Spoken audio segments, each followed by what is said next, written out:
Waddington, and I'm a criminal defense attorney. Over the course of my career, I've represented many men who were being abused by parasitic narcissists. I've had to cross-examine, impeach, and discredit these types of witnesses. So in this video, I'm going to discuss with you what is a parasitic narcissist and why you should be worried if you're in a relationship with one. Parasitic narcissists are among the most manipulative individuals you'll encounter, especially in the context of criminal allegations involving sexual, emotional, or physical abuse. These individuals exploit the legal system and the relationships to portray themselves as victims, fabricating or exaggerating claims to gain sympathy, power, or financial leverage. If you're a criminal defendant that is falsely accused by a parasitic narcissist, or if you've been in a relationship with one, understanding their behavior and strategies is crucial.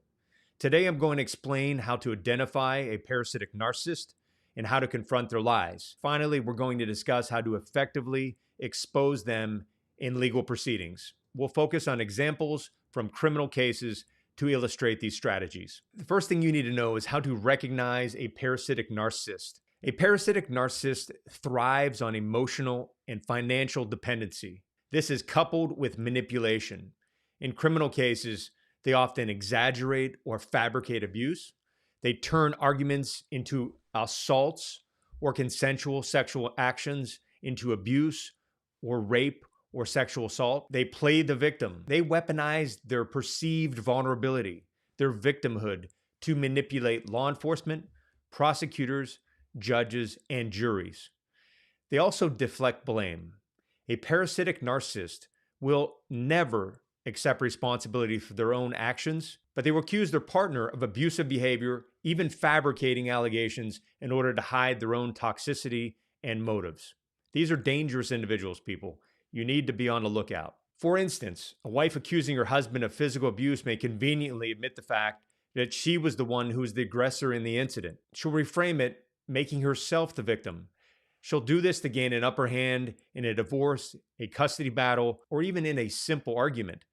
We've seen it often where they threaten to ruin their husband's career by calling the command, calling their boss, all to gain the upper hand in an argument and exert some sort of control over their partner. What are some of the patterns of manipulation? Parasitic narcissists often build their case and allegations with lies that unravel under scrutiny. Here are some common patterns. Changing the story. Their accounts evolve over time to include more details and more dramatic exaggerations. They tend to rely on emotional appeals over facts. They often generalize and use vague terms like, "Oh my God, he abused me." Often when asked for details, they're very vague or claim they don't recall. They lack solid evidence and instead attempt to sway with tears and accusations. The scary thing is the police, the prosecutors, and sometimes judges and juries are swayed by emotional outbursts and crying because a normal person doesn't go around crying and making false allegations. So you have to have a lawyer that knows how to identify these types of patterns, expose them, and explain them to the jury. They often engage in contradictory behavior. Here's a common one. They claim that they fear the accused, but they remain in constant contact. They ask for favors or they show up uninvited, or they'll show up at their alleged assailant's house in the middle of the night just to pick a fight with him and then to have makeup sex. And when confronted with these facts, they'll often quibble, backtrack, or try to claim that you don't understand. That's what victims do. Here's an example we see commonly. A woman might claim her husband assaulted her during an argument and then sends affectionate text hours or days later, or asks for financial help or access to their bank account while trying to be sweet, like nothing ever happened. Meanwhile, we have false allegations hanging out there. The husband's often confused, unsure of what's going on, and that's part of how these parasitic narcissists maintain control. These inconsistencies are crucial to exposing the truth in court. As a criminal defense lawyer, preparation is your most powerful weapon. Parasitic narcissists are emotional manipulators, but they often crumble when faced with facts. Here's how to prepare. Number one, you must gather contradictory evidence. When I say gather, I mean collect evidence, detailed records, phone records, text records. Just don't take a couple screenshots. Make sure you have the dates, the times, and all of the evidence that your lawyer is going to need, because you're going to have to be able to lay the foundation to get these exhibits entered into evidence. You should speak with a lawyer if you're in a situation where you're dealing with a parasitic narcissist. Don't try to go it alone because you could end up in jail for a crime you didn't commit. Some things I advise my clients to do is compile text messages, emails, photos, financial records, anything that can undermine their claims. The more, the better.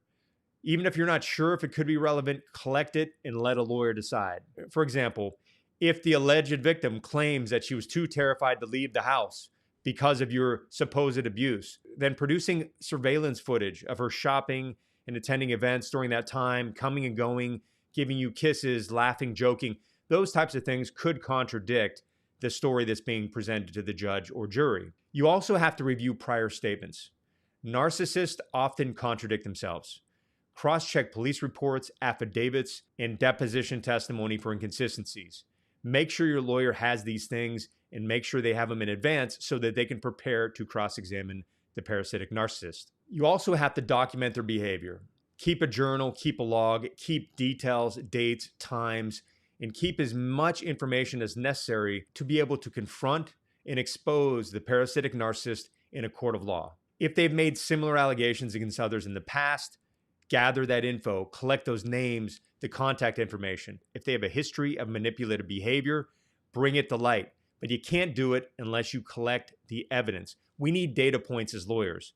Without data, without evidence, we have nothing but arguments. And arguments are not facts, are not evidence. Now, how do you cross-examine a parasitic narcissist? During cross-examination, parasitic narcissists rely on their ability to manipulate emotions and avoid accountability. Your job is to maintain control and expose their tactics.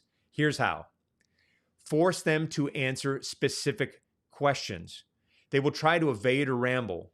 They're experts at evading. They can't give a straight answer to anything. The more damaging the answer is to them, to their credibility, to their case, the more they will evade. So you have to be like a heat-seeking missile. When you hear them evading, dodging the question, giving non-responsive answers, that's when you double down and repeat the question. Make sure it's one new fact per question, leading questions, and keep them direct and factual, making sure that they answer the question before you move on. Sometimes this can take minutes and it seems like you're spinning your wheels, but over time you will get the evidence that you need in front of the jury. Here's an example from many of my cases. A witness claims that they were too scared to leave the house after the alleged incident. They were terrified of their husband or of their boyfriend or of their partner. So you can ask a question like, you testified on direct that you were too scared to leave your home after the assault. You would get a yes. And they will often double down and say, oh, yes, I was terrified.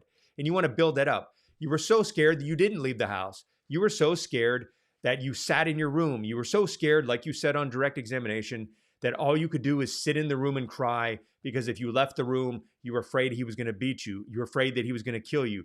You were afraid that you would never get out of that house alive. You want to establish that point. And here's how you come in. After the alleged incident, you ask your husband to go out to the movies. As a matter of fact, you bought tickets. You bought tickets to Jurassic Park. You got the tickets in the back, telling him that you wanted to have some private time with him at the movie theater, just like the good old days. That was one day after the alleged assault. In fact, you did go to the movies. If the person denies it, which they will quibble, meaning they'll try to evade, have the messages, have that evidence ready, and be cool, be calm, and be collected as you expose them in a very professional and very polite way, one text after another, and even have them read those text messages. You have to be able to impeach or discredit these witnesses without being baited into an argument or a fight. Another way to deal with and expose parasitic narcissists is to highlight their contradictions. And there will be plenty of them. Use their own words against them. For instance, in your affidavit, you stated that the defendant strangled you, correct? And you say that he left visible marks on your neck, correct? And then here comes the inconsistency. When you talked to your best friend the day after, you told her that you and your husband got into an argument. You told her that you ran out of the house. You told her that you were crying, that you were upset, and that he almost hit you. Those were the words out of your mouth to your best friend right after the incident. You never mentioned that he strangled you. You never mentioned that he made marks on you. You never mentioned that he ever struck you. And if she quibbles, you bring in the best friend, or you bring in other statements to impeach her, depending on the rules of evidence and your state. The next thing you need to do is expose the motives. There's always a motive if you look hard enough in a case where a parasitic narcissist is making a false allegation. Often it comes from losing the gravy train, losing the money, losing whatever they're sucking out of their partner. Now, a parasitic narcissist is a narcissist, so they lack empathy, they are entitled, they lie, they manipulate, but they're also parasitic, meaning they suck resources, money, time, a place to live, food, drugs, whatever they're trying to suck out of someone that they're manipulating. They're like a leech that's sucking that person dry. When the person is sucked dry or they get cut off, that's often where the motive comes in. You have to be able to identify the parasitic narcissist's ulterior motives: financial leverage, custody of children, revenge, whatever it is. You have to be able to identify the motives and explain that to the jury and cross-examine the witness so that the judge or jury can see that motive.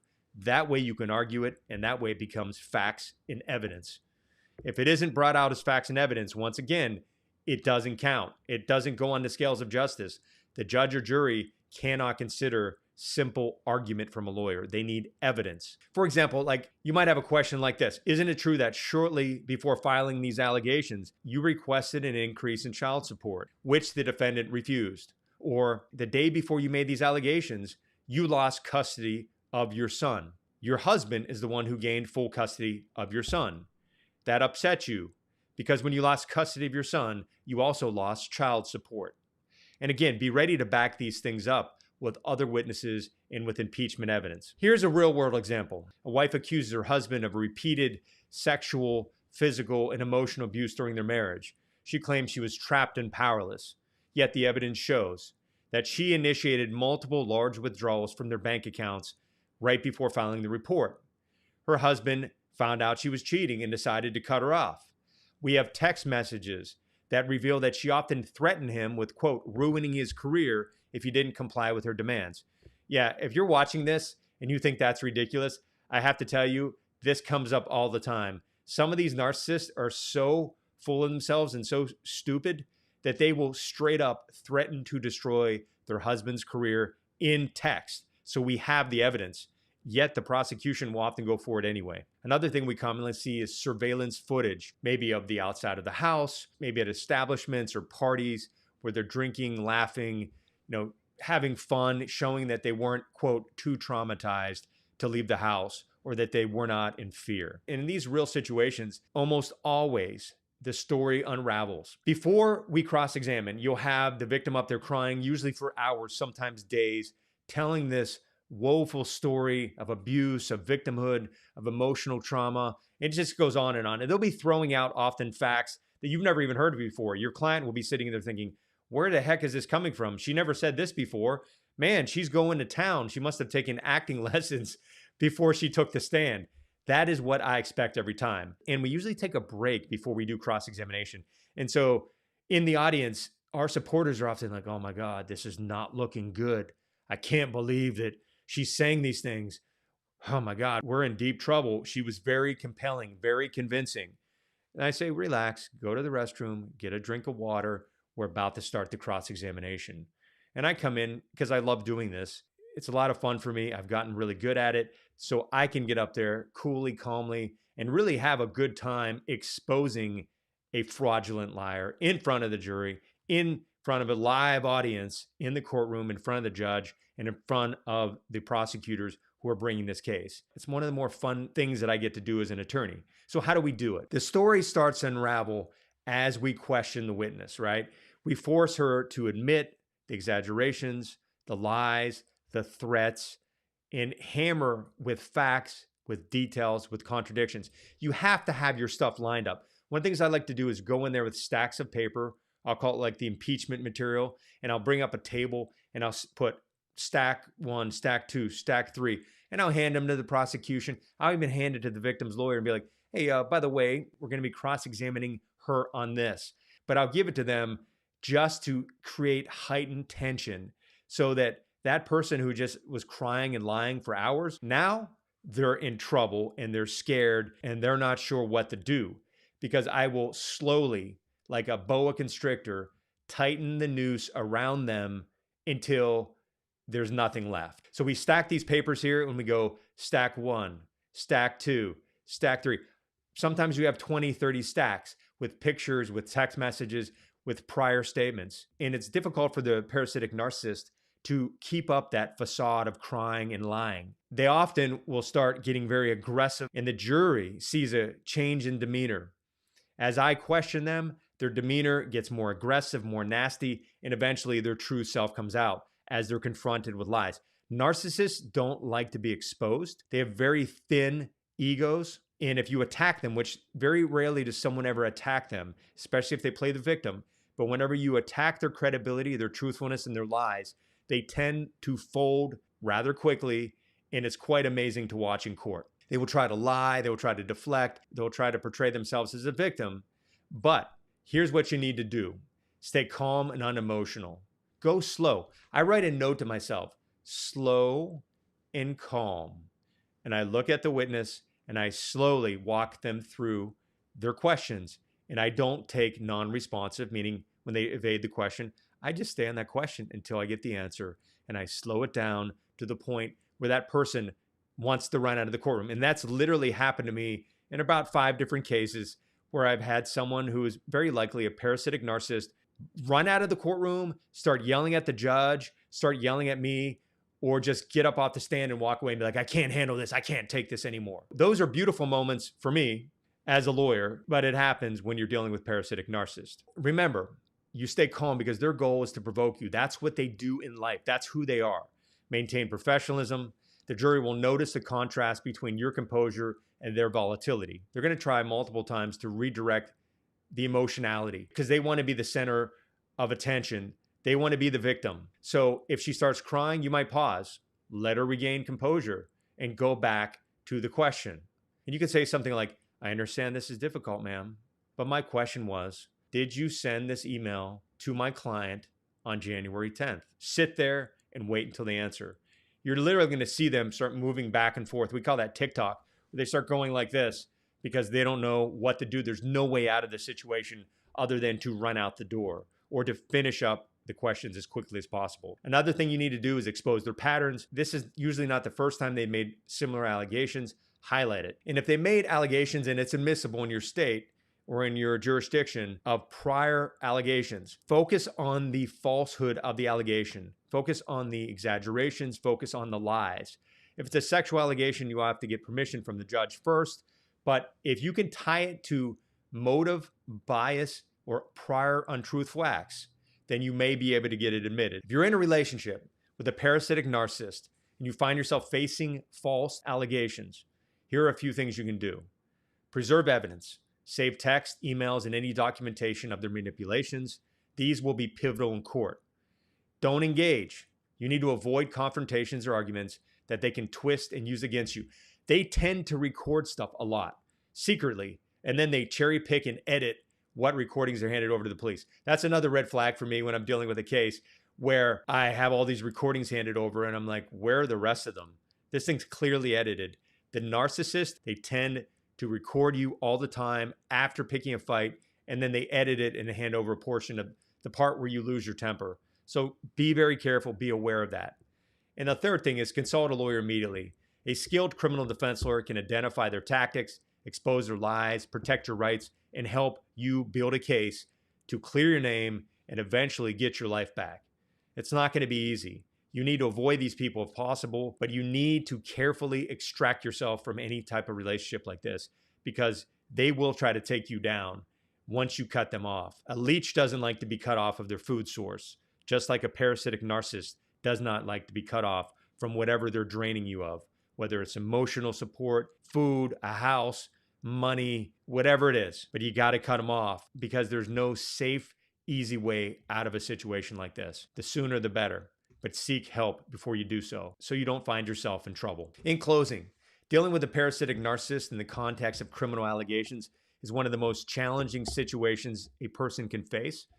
But with preparation, composure, and the right legal strategy, the truth can prevail. If you've experienced a situation like this or need help defending yourself against false allegations, reach out to us if you're in the military or if you're in the state of Florida. Otherwise, reach out to a local attorney that has a lot of experience in this line of work. You want someone who focuses their career on these types of cases. Thank you for watching. If you enjoyed the video, please like, hit subscribe, and share this video with anyone who may be in this situation.